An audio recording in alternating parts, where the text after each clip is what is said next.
The dust of the construction site tasted like iron and sweat. Young Ho knelt before his son, his hands calloused from years of labor. Between them, he held an object that seemed out of place among the steel beams and concrete. A scuffed brown American football.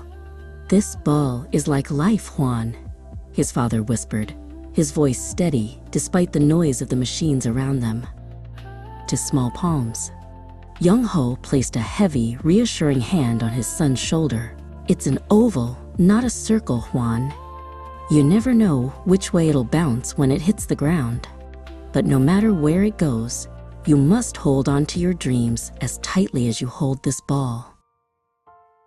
Years passed like a series of missed catches. The golden dust of the construction site was replaced by the gray soot of the city streets.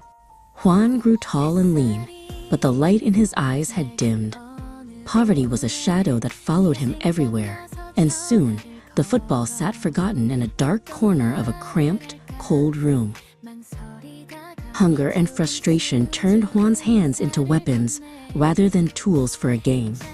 He found himself drifting into circles where the only goal was survival.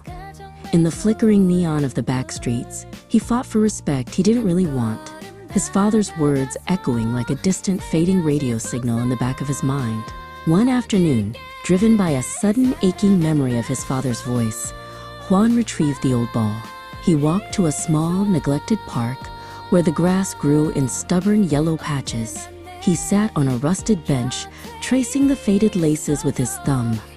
The ball was flat and scarred, much like his own heart. He stood up, the weight of the leather feeling strangely familiar and right.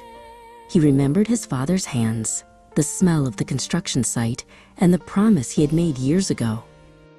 With a sudden burst of restless energy, Hwan retreated a few steps, his eyes focusing on a distant, imaginary target beyond the park's chain-link fence. He let it fly.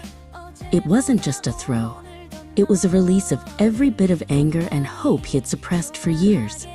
The ball sliced through the air, spinning in a perfect, tight spiral that defied its worn-out appearance. For a fleeting moment, the chaos of his life vanished, and the world felt balanced and right. "That was incredible!" a voice rang out, breaking the silence of the park.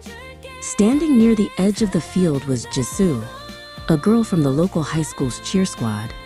She had stopped her own practice, her eyes wide with genuine amazement. She had seen the spiral, a streak of brown cutting perfectly through the golden afternoon light. She walked over, her smile bright enough to pierce through Hwan's defensive walls. "I've never seen a pass like that," she said, nodding toward where the ball had landed.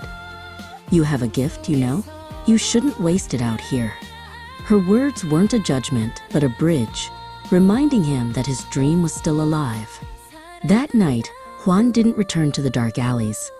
He looked at the worn ball, then at the high school on the hill, where Jisoo had said there was a place for talent like his.